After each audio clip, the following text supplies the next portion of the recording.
ating nababatang pastor ng ating iglesia, ang ating missionary pastor na nakatalaga po sa Tinaga.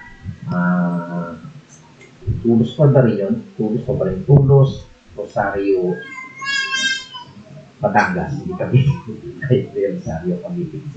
So, purihin natin ang Panginoon. Sa po ay kasalukuyan po rin na nag-aaral sa GMA, yung Grace Ministerial Academy, doon po sa Cubao, Reformed Baptist Church.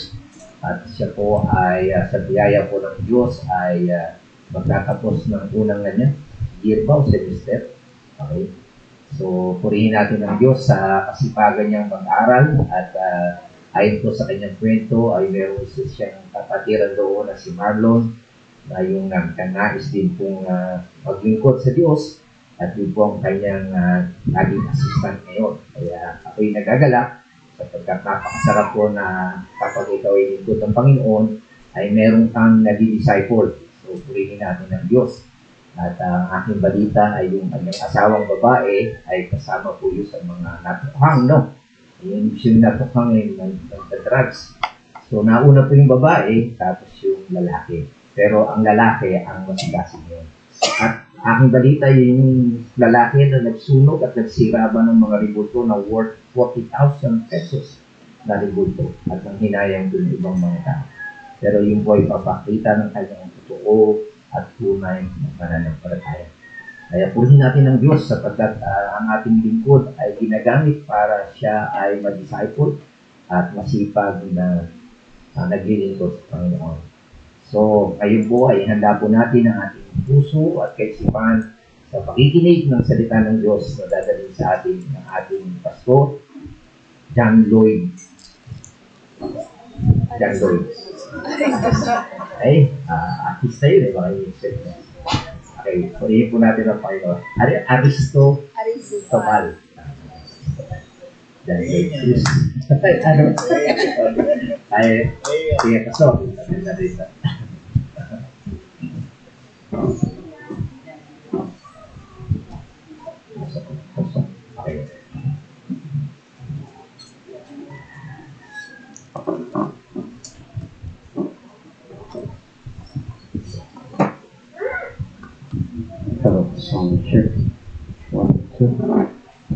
Muli po, magandang umaga sa inyo mga kapatid. So, if you like na magkaroon ng access sa aking pong outline, meron po sa likod, if you like. So, sa umagang ito, bago po tayo tuluyang magsimula, tayo po muna ay panalangin. Muli dakilan ng Diyos, kami ay muling nasa iyong harapan upang dakilain ang inyong banal na pangalan. At tawa po dakilang Diyos sa umaga din ito, sa aming patuloy na pagsamba sa iyo. Naway ang aming mga puso ay patuloy na maging handa, maging ang aming mga isipan. At gayon din naman o dakilang Diyos na anuman ang sa pagpapatuloy ng aming pagkatuto sa pag-aaral ng inyong pong mga salita, naway makita din ito sa aming pang-araw-araw na buhay. Makita ito bilang bunga ng aming pananampalataya sa iyo. Maraming salamat o dakilang Diyos sa inyo pong mataas sa papuri sa ngalan ng Panginoong Hesus. Amen. Sa atin pong panahon, ang pagmamahal ng isang ama ay hindi nasusukat sa pamamagitan na kanyang sinabi ang kanyang pagmamahal. Lagi nating ine-expect na sa kabila ng pagbanggit ng wikang pagmamahal, ay hinihingian natin ito ng ebidensya. So meaning by that, kapag sinabi mong mahal mo ang isang tao, hindi pwedeng sinabi mo lang. Kailangan nating makita ang ebidensya ng kanyang sinasabing pagmamahal. At sa umaga pong ito ay gayon din ang ating pong pag-aaral sa tema ng ating Panginoon, tema ng Biblia, partikular sa aklat ng Santiago. At pinamagatan ko po itong patayang pananampalataya kung ito'y walang maipakitang gawa. At yan yung ating pong tema at basahin ko lamang sa aklat ng Santiago, chapter 2, verse 14 to 15.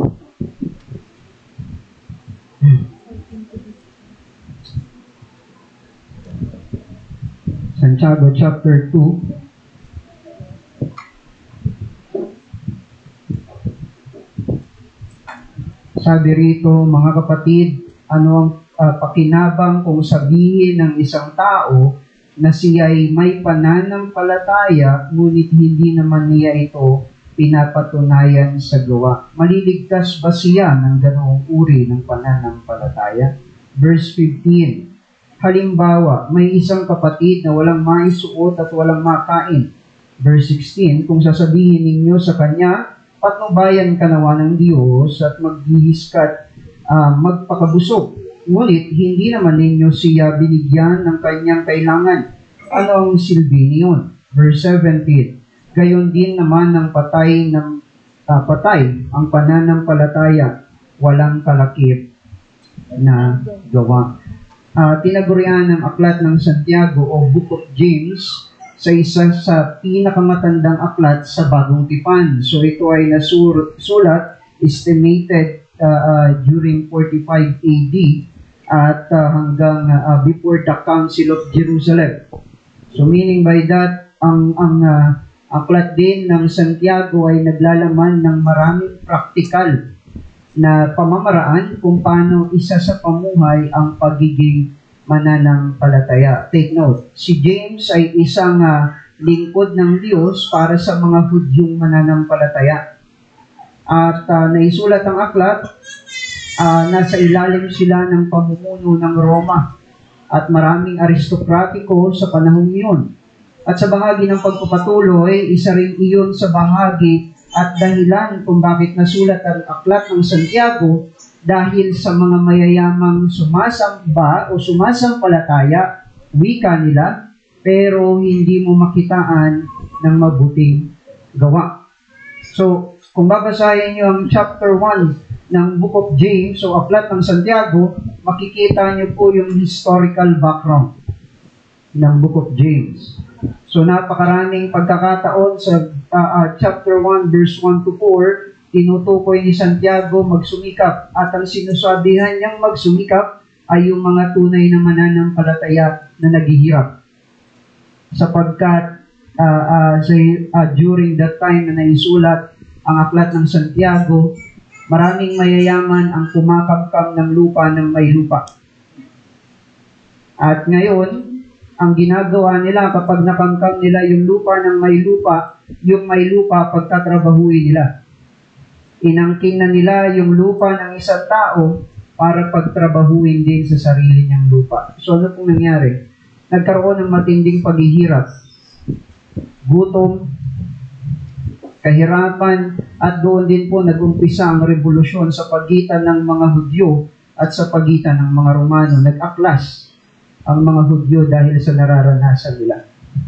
And then, dumating din sa punto na ang mga Hudyo ay inaakala na sa pamamagitan ng sarili nilang mga kamay ay ipapataw nila ang parusa sa mga taong nagpapahirap sa kanila. Dahil ang kanilang katwiran, sila ay anak ng Diyos. Kaya sa aklat ng Santiago, revolusyon at pagdanak ng dugo. Sa chapter 1, mababasa ninyo maraming naulila dahil sa pangyayari iyon. At anong rason? Kulang sa demonstrasyon ng pagmamahal. Sinasabi mong mahal mo ang Diyos, pero walang demonstrasyon. At kasama sa demonstrasyon ng pagmamahal sa Diyos, meron kang pagmamalasakit sa iyong kapwa. Hindi pwedeng wala. That's why gusto ko sa inyo banggitin lamang ang maigsing karagdagan pa. Ang Book of James din o aklat ng Santiago ay meron ding konsepto na kung saan ilan pinag-aaway si Santiago at maging si Pablo, sapagkat sa sinabi ni Santiago sa chapter 2 verse 24 patungkol sa justification o sa pag-aaring ganap, at gayon din naman tandaan po ninyo magkaibang sinasabi ni Santiago sa sinasabi ni Pablo, at si Pablo naman ay may sinasabi sa Romans chapter 3 verse 28 I think. So doon niyo po mababasa, doon yung contradiction, sabi ng ilan. But ang isinasabi ni Santiago ay yung ating mapapag-aralan sa chapter 2, verse 14.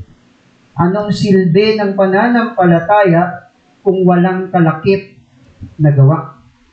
At iba ang sinasabi ni Pablo sa chapter 3 ng Roma, verse 5. So, magkaiba pong bahagi ang kanilang pinatutungkulan, but then again, that is all about justification or sa Tagalog, pag-aaring ganap. At gusto ko lamang basahin sa inyo ng mabilis ang sinasabi ng Reformation Study Bible.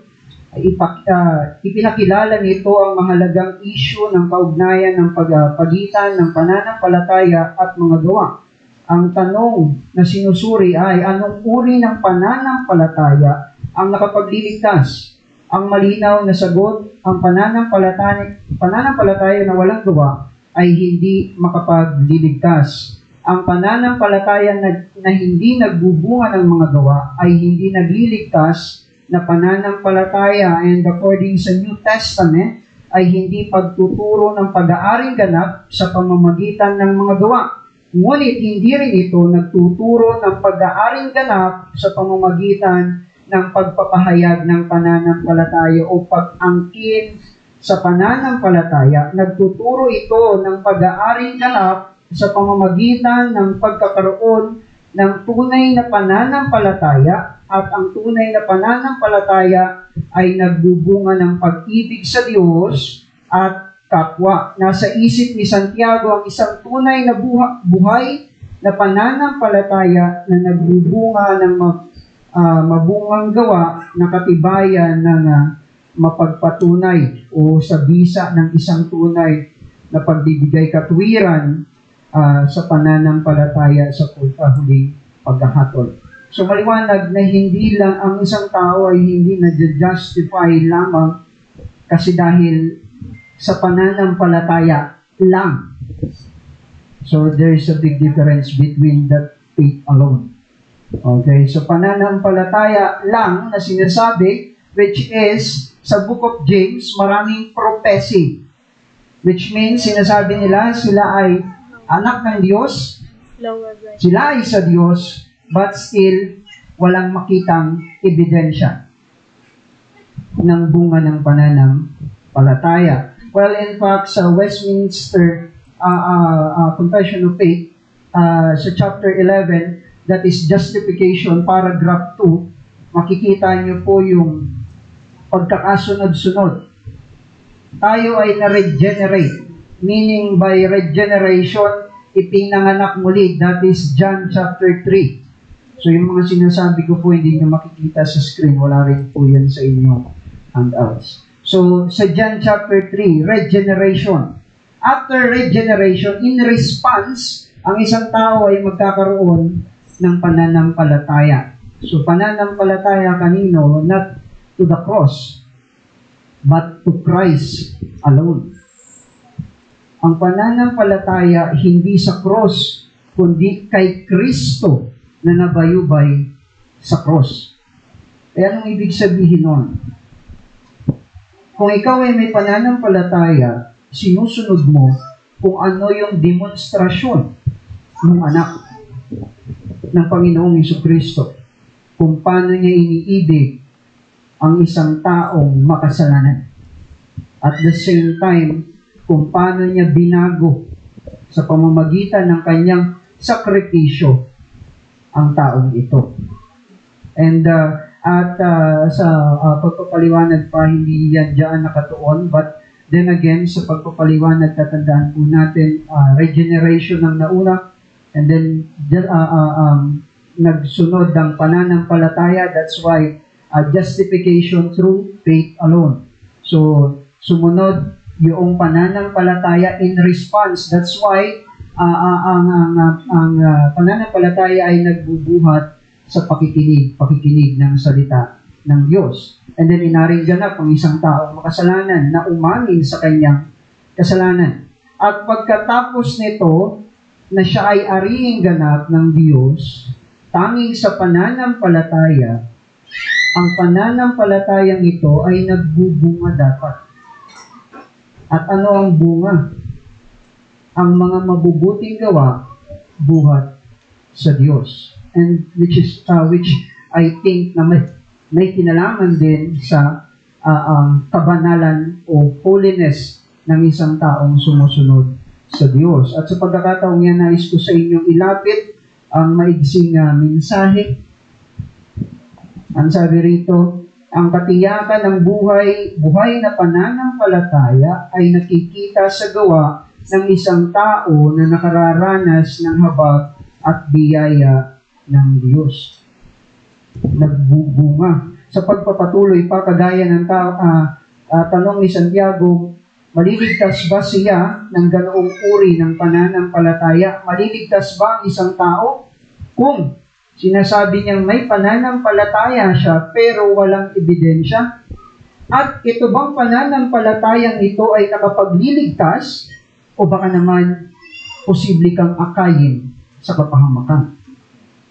Well, in fact, kapag tinanong ko kayo, kung meron kayong pananampalataya, wala naman pong magsasabi sa inyo, wala. Lahat kayo meron. But we must understand na kailangan yung sinasabi mong pananampalataya ay nakikita sa pang-araw-araw ng buhay. Merong ebidensya. Hindi pwedeng sabi-sabi lang. Hindi pwedeng sabihin mo na meron ka nun, pero wala kang pag-ibig na sumunod kay Kristo.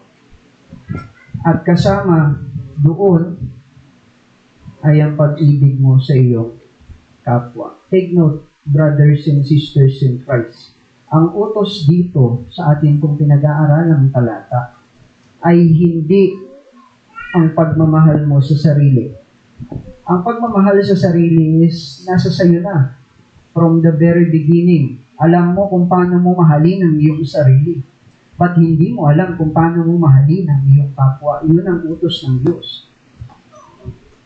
At yun ang hinihingian niya ng pagsunod. Which is binanggit din sa aklat ng Leviticus. Sa aklat ng Leviticus may diin. Sinasabi roon, ito ang kalooban ni Yahweh.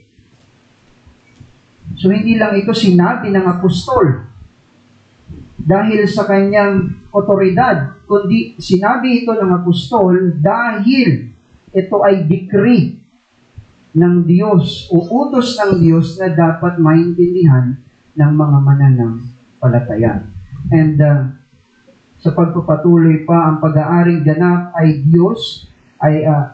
pag-aaring ganap ng Diyos ay para sa taong sumasampalataya at ang kanyang pananampalataya ay nagbubunga ng mabuting gawa. And gusto ko lamang banggitin po sa inyo in history and then history of churches, merong theological term na ginagamit. So, yung monergism and then synergism. So, to explain lamang ng mabilis, the topic of salvation is always debated within the church for century. This debate concerned the very heart of the gospel. So, kanino nagmula ang kaligtasan? So, marahil madalas ang tao nalilito or marahil ang iba ay mali ang pagkaunawa pagdating sa kung kanino nagmula.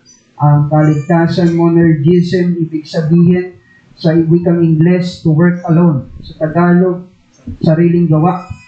Which is, ito yung claim ng Calvinist and Reformation. Sariling gawa, nino, ng Diyos.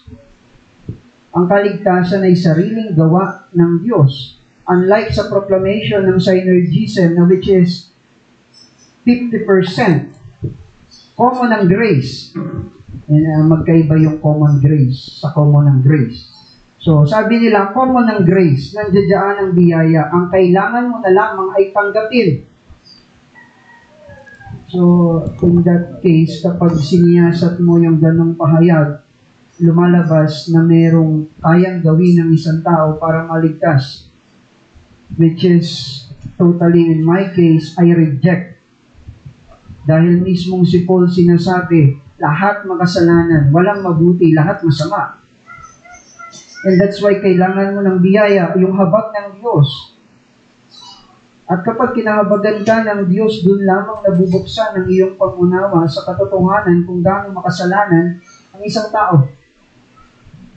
At tatandaan natin, sa sobrang makasalanan mo, walang naghanap ng mabuti.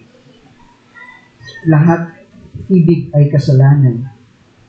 Kahit nandiyan tayo, nakaupo kayo sa inyong pong upuan, still, the sting of sin is always lingering in your mind.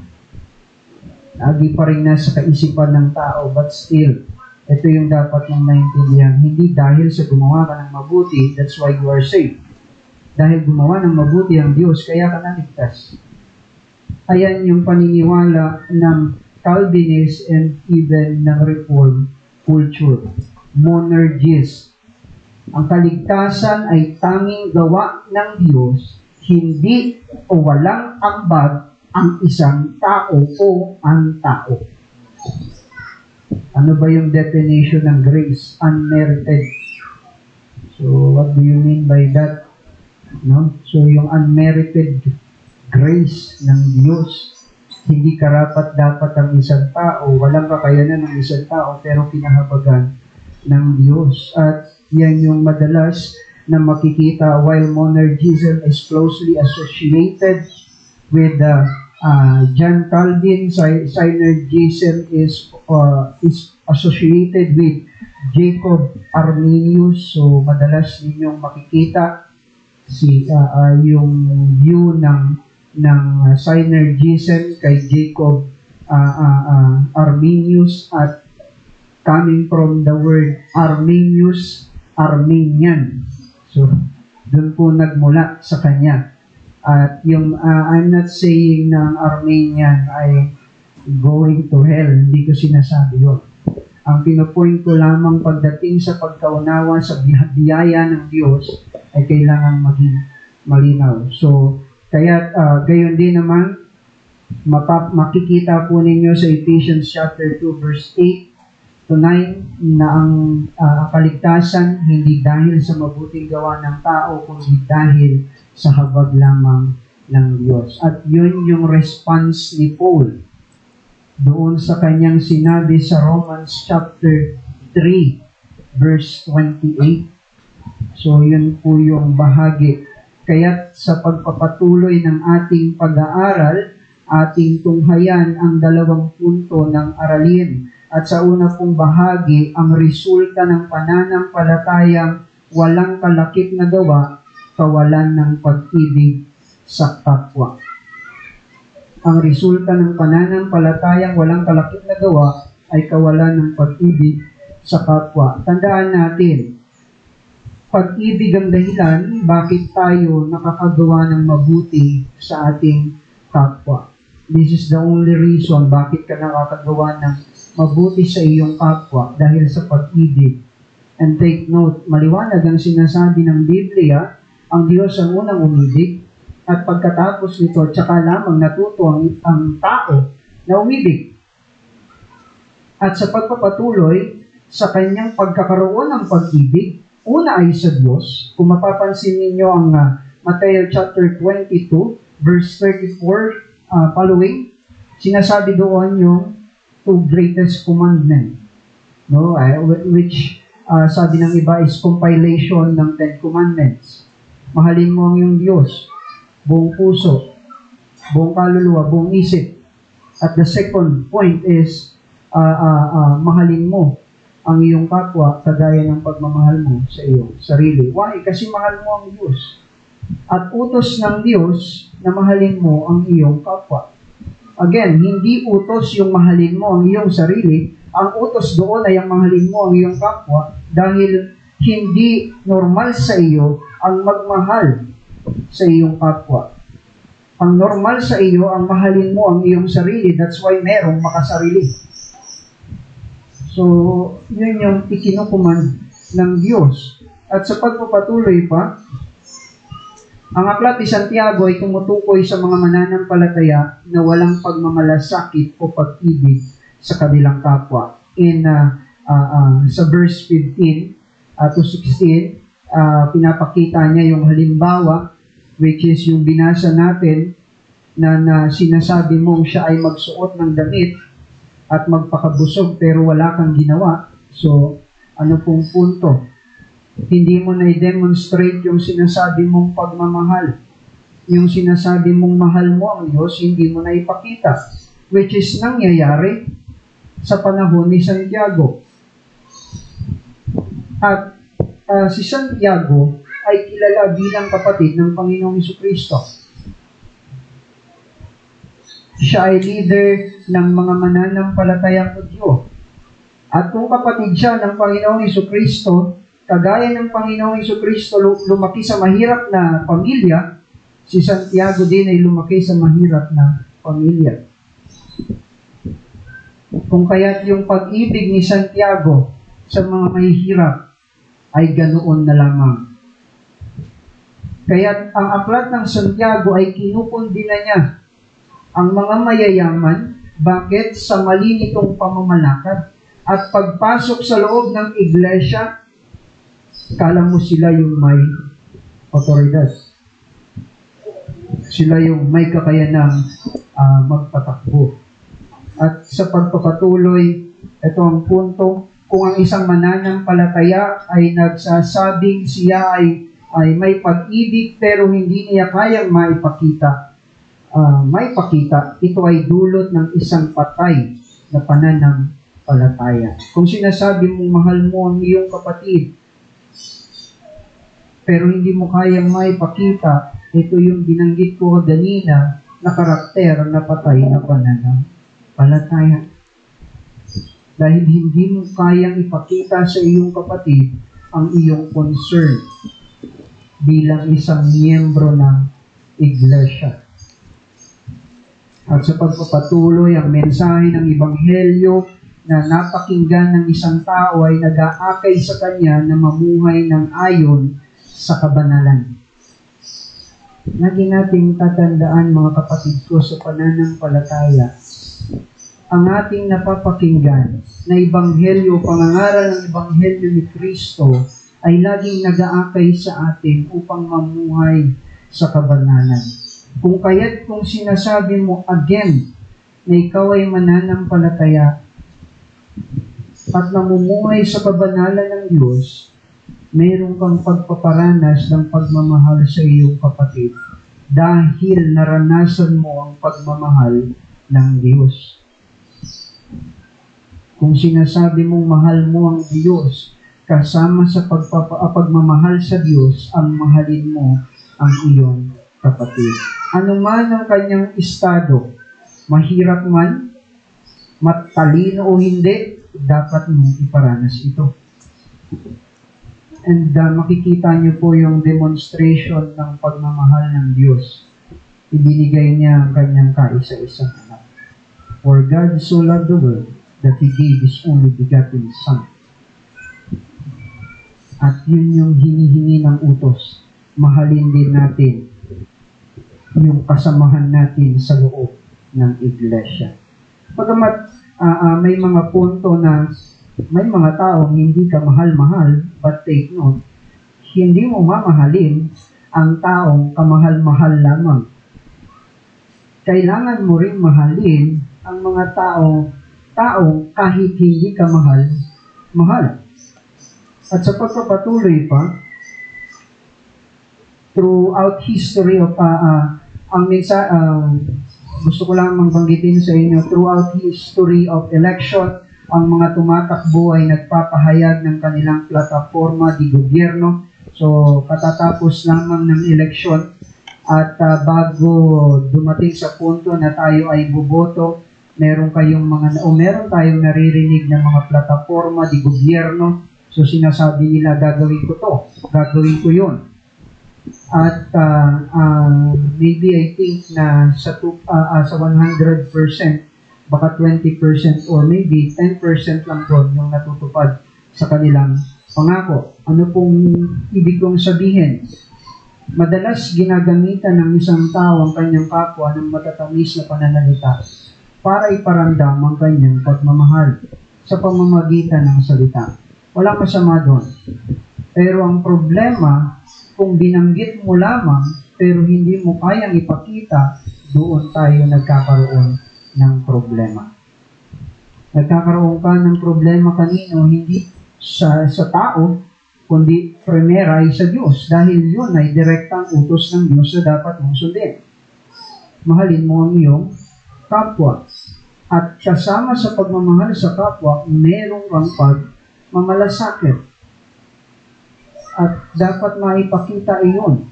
Nung ako ay hindi pa tinatawag na pastor, marami akong kasama sa aking ginagawa. Ay sabi nila, alam mo ba, hindi mga mananampalataya yun, alam mo ba sa loob ng isang church, mataas ang politika? Sabi nila gano'n sa akin. So hinahanap ko bakit? Anong reason bakit maraming nagsasabi na sa loob ng iglesia mataas ang politika? Dahil siguro mas binibigyan lamang ng pansin ng mga nagsasabing sila ay mananampalataya yung mga taong nakasuot ng ginto, yung mga taong nakasuot ng magarang damit, which is binanggit ni Santiago. Diyan din mismo sa aklat na iyan. Kung ganoon ang klase ng iyong pagmamahal, sinasabi mo sa isang mayaman, dito ka maupo. Hinahanapan mo ng magandang upuan, yung komportable. At yung medyo gusot-gusot ang damit, at medyo madungis tignan, sinasabi na tumayo ka na lang o di kaya maupo ka sa sahig. Which merong ibig sabihin. Ano po yun? Actually, in history, sa panahong iyon, ang taong nakatayo at ang taong nakaupo ay simbolo ng isang taong mayaman, amo, at ang taong nakatayo ay alipin. At ang taong nakaupo sa sahig ay alipin, at ang taong nakaupo sa maayos na upuan ay mayaman o makapangyarihan or amo nung nakaupo sa sahig. So, yan po yung dinedemonstrate nun. Merong pagtatangi sa loob ng iglesia. Pinipili mo yung gusto mo sapagkat sa tingin mo ay may kakayanan upang makatugon sa mga pangangailangan mo at iniitsapwera mo yung maliliit na kapatiran sa loob ng iglesia. So, kailangan nating makita, mga kapatid, bilang mga mananampalataya, kung tayo ay may pag-ibig sa Diyos, ipinapakita natin ang demonstrasyon nito at gayon din ang pantay-pantay na pagtingin. Bakit? Sapagkat ang Diyos mismo, ang Panginoong Diyos ay hindi nagtatangi. So, kanya kailangan natin ito makita at mapag-aralan. Bilang ilustrasyon, ang isa sa mga tungkulin ng Ama ng isang tahanan ay ibigay ang pangangailangan ng kanyang pamilya. Kung laging ang bukang bibig ng isang asawa ay mahal kita, sa kabila ng pagkalam ng inyong sikmura, sabay ang matinding iyak ng mga bata dahil sa matinding gutom, hindi niya nagagampanan ng tama ang pagiging ama. Kung sinasabi ng isang padre di pamilya na mahal niya ang kanyang pamilya, pero hindi niya maipakita sa gawa sa pamamagitan ng pagpo-provide ng pangangailangan ng kanyang pamilya, hindi niya nagagampanan ng tama yung sinasabi niyang pagmamahal. Makakain ba yung salitang pagmamahal? Kapag sinabi ba sa iyo ng isang taong mahal kita, otomatiko busog ka na? Ang isang sanggol bang umiiyak dahil sa gutom? Kapag sinabihan mo, anak, mahal kita, automatic titigil sa pag-iyak ang isang sanggol?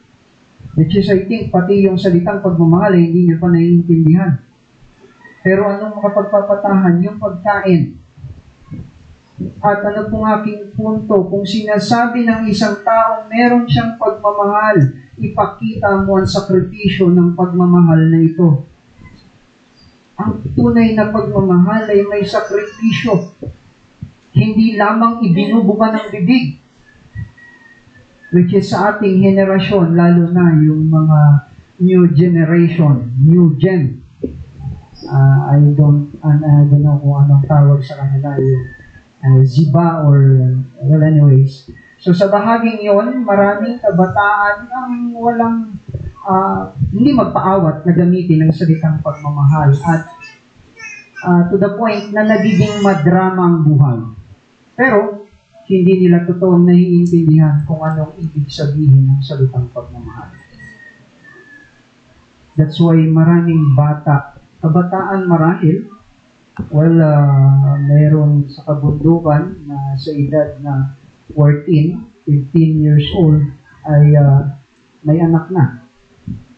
Well, pag tinanong mo, bakit? Dahil sa pagmamahal. Ngayon, sino ang nagsasakripisyo?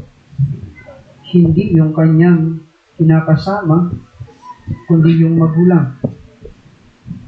Yung demonstrasyon ng pagmamahal ng isang magulang, hindi lamang sa katagang pagmamahal, kundi ipinaparanas yun din ng trabaho ng mananampalataya sa kanyang kapatid.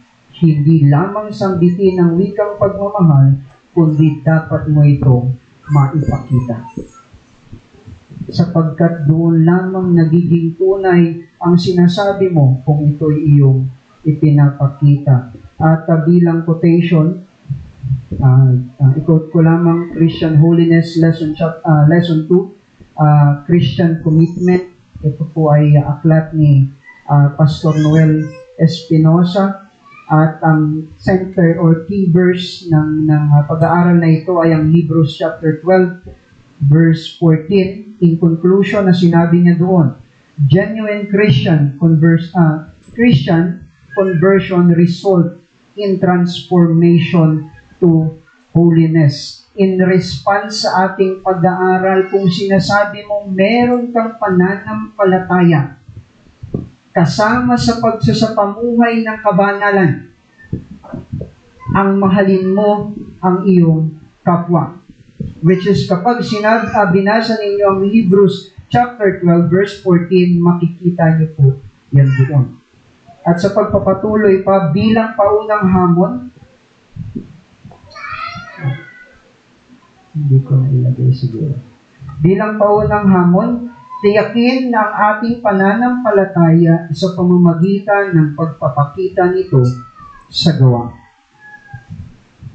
Kung sinasabi mong ang iyong pananampalataya ay buhay, tiyakin mo sa pagpapakita ng iyong pagmamahal sa kapwa at hindi lamang sa pagsunod sa utos ng Diyos bilang parte ng pagsasapamuhay mo sang-ayon sa Kanyang kabanalan. Pangalawang punto ng ating pag-aaral, ang resulta ng pananampalatayang walang kalakip na gawa, kawalan ng pagmamalasakit sa kapwa. So verse 2 and 3 ng Santiago, sinasabi roon,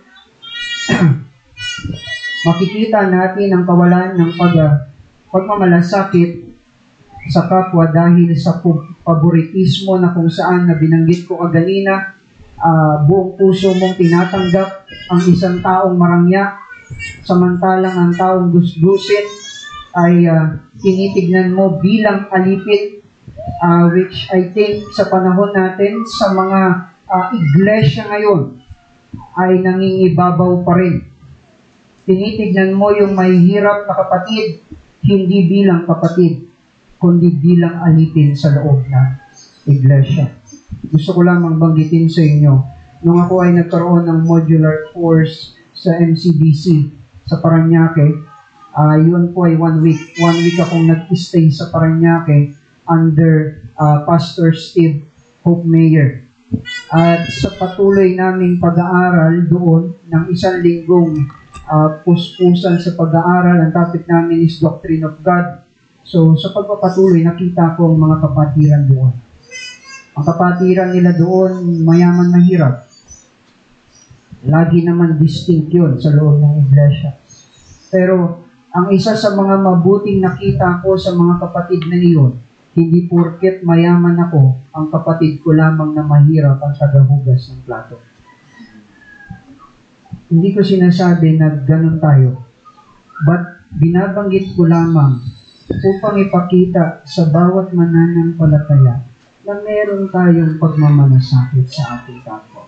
Kung sinasabi natin mahal natin sila, at according sa utos ng Diyos na dapat nating isakatuparan. At sa pagpapatuloy pa, binabatikos ng aklat ng Santiago ang mga taong nagsasabing sila ay mga mananampalataya pero walang pantay na pagtingin sa kanyang kapwa.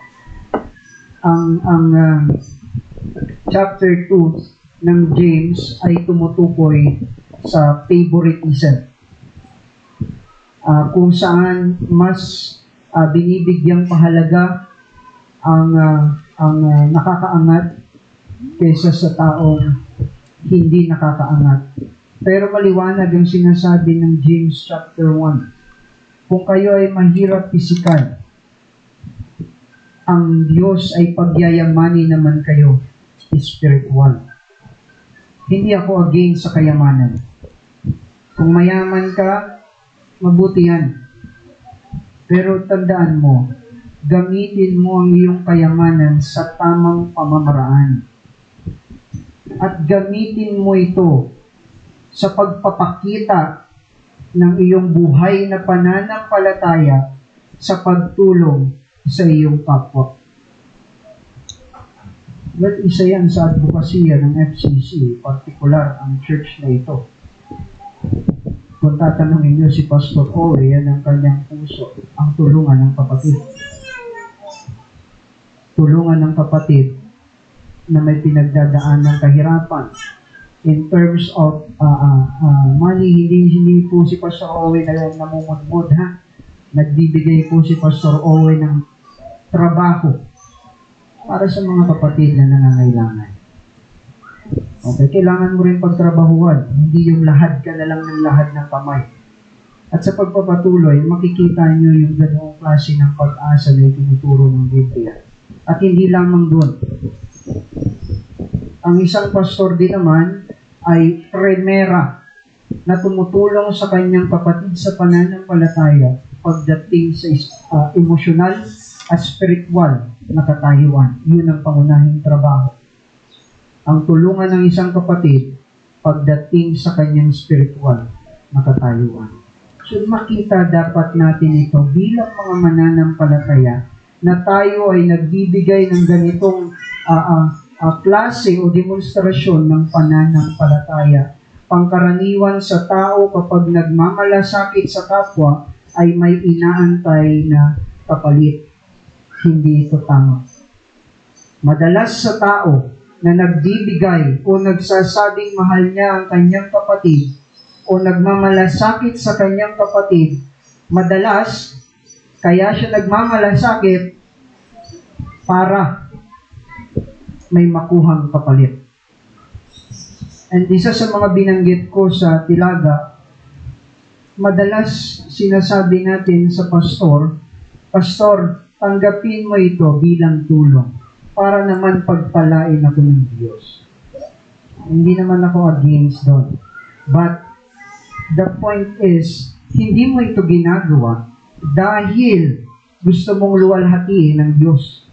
Ginagawa mo ang bagay na ito para may makuha sa Diyos. Dahil maliwanag sa kapahayagan para pagpalain ako ng Diyos. Ibig sabihin ba yung paggising, kalakasan na binibigay sa iyo ng Diyos ay hindi mo pinukonsiderang pagpapala? At para sa iyo ito ay baliwala. Kaya patuloy kong sinasabi sa mga kapatid, kung kayo ay halimbawa man ay tutulong at ang inyong intensyon at ang inyong katwiran ay pagpalain kayo ng Diyos, sa iba nyo na lang ibigay, huwag sa akin. Bakit? Ginagawa mo yan hindi para luwalhatiin ng Diyos, kundi para may makuha sa Diyos. Which is, laging ginagamit, alam ko, babad kayo doon sa salitang mga prosperity teacher, which is lagi nilang ginagamit. Well, in my case, ayoko nun. So, parehas tayong namumuhay sa kabanalan. At kung ano ang tinatanggap kong pagpapala sa Diyos, ay tinatanggap din ang pagpapala ng taong nakikinig at tapat na namumuhay sa kabanalan. Dahil ang Diyos ay hindi nagtatamot. Marahil may level antas ang ating paglago sa pananampalataya, pero hindi iyon na ipinapakita para tignan natin ang ating kapwa. Ako ang mataas dahil ako ang pastor at ikaw ay mababa.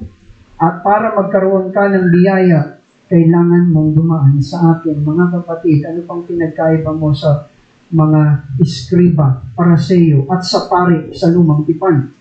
Yun ang kanilang pananaw. Para makamit mo ang pagpapala, dapat kang dumaan sa akin. Again, ang mediator hindi tayo. Hindi ang pastor ang mediator. Sino? Ang Kristo. At kay Kristo ka lumapit. Hindi sa mananampalataya na kagaya mo lamang. Well, in terms of biblical counseling, why not? Pero pagdating sa ganong larangan, hindi mo sasabihin yun. Na kaya mo gustong pagpalain ka, tutulong ka sa pastor. Again, hindi ako against, but para sa akin, hindi magandang pakinggan dahil hindi mo nalalaman yung teolohiya sa likod ng ganoong mga pananalita. And nung nakarinig ako noon, napangiti na lang ako. At sa pagpapatuloy pa, bilang punto,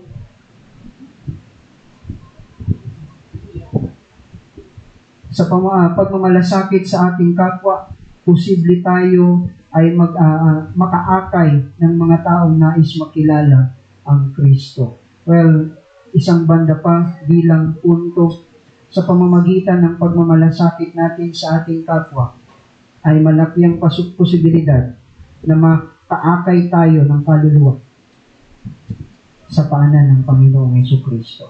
Kung ipinapakita mo ito bilang lingkod ng Diyos, bilang tagasunod ng Panginoong Jesucristo, again, ang pag-iibanghelyo ay hindi lamang sa mga pananalita. Kailangan mo rin ipakita sa buhay. Sinasabi mo na nag-iibanghelyo ka. At maraming Kristiyano proud sa kanilang sarili. Kapag tinanong anong ginagawa mo, naku, binabahaginan ko si ganito ng salita ng Diyos. And then may masaklap pa, sasabihin, tinatanggap ko siya at tumanggap siya. So mga kapatid, kung ikaw ay nag-iibanghelyo ng salita, ginagamit mo ang salita ng Diyos, nagbabahagi ka sa ibang tao, mabuti yun. Walang problema doon. Nagkakaroon lamang ng problema kung iyong sinasabi, hindi nakikita sa iyong gawa. Walang manifestasyon. Ikaw mismo sa ipinapangaral mong ebanghelyo, lito. Hindi mo alam ang pagkakasunod-sunod nito. Yun ay mahirap para sa atin. Kung kaya't dapat nating igihing tiyakin na ang ating pananampalataya ay buhay at tama at ayon sa kalooban ng Diyos. At bilang pagpapatunay niyan, hindi mo lang sinasabi na ikaw ay may pagmamahal at pagmamalasakit sa iyong kapwa, bagkus ito rin ay iyong ipinapakita. Sa pagpapatuloy pa, kung tayo ay may pag-ibig sa kapwa pero walang malasakit, ito ay mauuwi pa rin sa patay na pananampalataya. Ang pag-ibig at pagmamalasakit sa kapwa ay pareho dapat na maipakita. Kung meron kang pag-ibig sa iyong kapwa at sinasabi mong meron kang pagmamalasakit, dapat parehas mo itong maipakita. Hindi pwedeng sinasabi mong may pagmamahal ka, pero wala pa rin pagmamalasakit. Ito ay kabilang pa rin sa patay na pananampalataya. At sa pagpapatuloy pa, pagdating sa history ng Reformation, when Luther and Reformers insisted on the formula of justification by faith alone, Luther insisted that saving faith is a living faith. Sinasabi, ulitin ko lamang sa inyo para maliwanagan ang pinagmulan po, ang formulation ng justification by faith alone ay walang iba kundi si Martin Martin Luther. Siya po yung nag-post ng 95 theses sa labas ng Wittenberg Church at parang 1522 ay kinounsel siya sa diet of worms at doon na sinasabi ng mga papa at mga bishops na siya ay heretic dahil mali ang kanyang pagkaunawa sa papal authority. At take note, ito po ay nagdulot sa Germany ng matinding revolusyon sa pagitan ng mga Romano at sa pamamagitan ng mga Lutheran. So, of course, sa kanya nang galing, Lutheran ang maging ang mga naging tagasunod ni Martin at nagkaroon din ng pagdanak ng dugo sa pagitan nun. So, siya ang nag-formulate ng justification by faith alone. At ang tinutukoy ni Martin dito sa pag-aaral na ito, ang pananampalatayang ito ay buhay, hindi patay. Kanya ang buhay na pananampalataya ay nakikitaan ng pag-ibig sa kapwa. At nung nangyari yon, siya ay nagtatago dahil hinahunting siya ng mga ng Rome upang dalahin sa Roma, litisin. At sa mga panahong yon, banggitin ko lamang sa inyo, yung sinasabi na paglilitis, hindi ka mananalo. At ang resulta nun ay papapatay ka. So, ngayon, siya ay nagtago at habang siya ay nagtatago, ang mga tagasunod niya at ang mga Romano ay nagkaroon ng patayan. And after niyang lumabas sa pagtatago, in-explain niya yung pananampalataya dapat nagbubunga ng mabuting gawa. Yun yung buhay na pananampalataya. At ano pong ibig sabihin ito? Meron ka dapat pagmamahal sa mga taong ito. Hindi ka dapat maging dahilan ng kanilang kamatayan. At yun yung ini-insist niya. At sa pagpapatuloy pa, gusto kong gamitin halimbawa din ng AMG or AMG stands for ang mananampalatayang gumagawa. So, ang kanilang trabaho, so hindi lang naman yan. So, marami pa. Ang kanilang trabaho, particular ang AMG, iparanas sa mga tao, lalo na doon sa kanilang kinukupkop, yung pagmamahal, pag-aaruga, at pagmamalasakit. Well, alam ko, isa sa part noon ay yung bahay silungan na madalas pinupuntahan ni Pastor Owe. Ito ay kasama sa kanilang advokasya na iparanas sa mga tao, sa mga batang naapi, ang pagmamahal, pagmamalasakit, at sa pamamagitan, of course, ng salita ng Diyos. Hindi pagmamalasakit na labas sa salita ng Diyos, bagkos nakapaloob sa salita ng Diyos. Tandaan po ninyo, maging ang hindi mananampalataya ay may sinasabing pagmamalasakit. Pero ganun pa man, ang pagmamalasakit na yon ay hindi nag-aakay sa tao sa kaligtasan.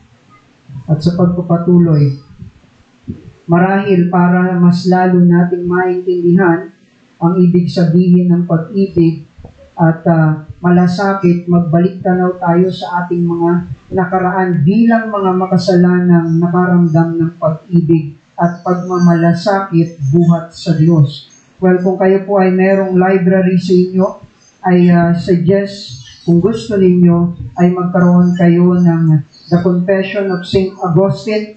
Ito ay maliit na aklat, so nakapaloob doon yung kanyang buhay, a biography ni St. Augustine. At isa ito sa librong binabasa ko ngayon at napakaganda ng kanyang mga sinasabi roon. At bahagi, sabi niya rito, nais kong alalahanin ang aking mga nakaraang karumihan at mga makalaman ng mga katiwalian ng aking kaluluwa. Hindi dahil mahal ko sila, ngunit upang mahalin kita, aking Diyos. Sinasabi ni St. Augustine sa kanyang aklat na iyon, nagbabalik tanaw ako sa aking katayuan noon, hindi dahil mahal ko ang aking kasalanan, kundi dahil gusto kong balikan ang aking mga kasalanan. Pero para makita ko ang aking sarili, kung gaano ako kasama, at ngayon, sino na ako sa harapan ng Diyos. Ano yung tinanggap kong pag-ibig? At sa pamamagitan ng tinanggap kong pag-ibig sa Diyos, dapat mo rin itong iparamdam sa iyong kapwa. Di lang nagsasabi na ako ay tunay na mananampalataya. Ipakita mo, kapatid. Huwag sa pamamagitan lamang ng labi. Ipakita mo sa pang-araw-araw mong pamumuhay. Bilang huling hamon, naway gabayan tayo ng Diyos na maipakita sa marami ang kahulugan ng ating nakapagliligtas na pananampalataya. Ipakita natin sa marami sa pamamagitan ng pagsunod sa Diyos ang naranasan nating nakapagliligtas na pananampalataya. Ipakita natin sa mga kapatid. Dapat itong makita sa atin bilang mga mananampalataya. Sa ganitong pamamaraan, nakapag-iibanghelyo tayo ng marami. At nawa mga kapatid, sana ay meron po kayong pagkatuto sa maigsing pag-aaral na iyan. At nawa, makinabang kayo kagaya ng aking pakinabang sa pag-aaral ng salita ng Diyos. Tayo po'y manalangin. Muli dakila namin Diyos, kami ay lubos na nagpapasalamat sa iyo at patuloy ka namin pinararangalan. At sa pagpapatuloy po ng gawain ito, nais namin na ikaw lamang ang mabigyan ng papuri at parangal. At nawa dakilang Diyos, ang aming pong mga puso ay manatiling bukas sa inyo pong mga salita. At maging handa kami na maipakita sa aming kapatiran at maging sa tao na mga hindi pa sumasampalataya sa iyo ang mga naranasan namin buhat sa iyo o dakilang Diyos. At nawa, patuloy ng bawat isa ay magkaroon ng umaapaw na pagnanasa na patuloy kang luwalhatiin pag-aralan ng inyo pong mga salita. Sa inyong pinakamataas sa papuri, sa pangalan ng Panginoong Jesus. Amen.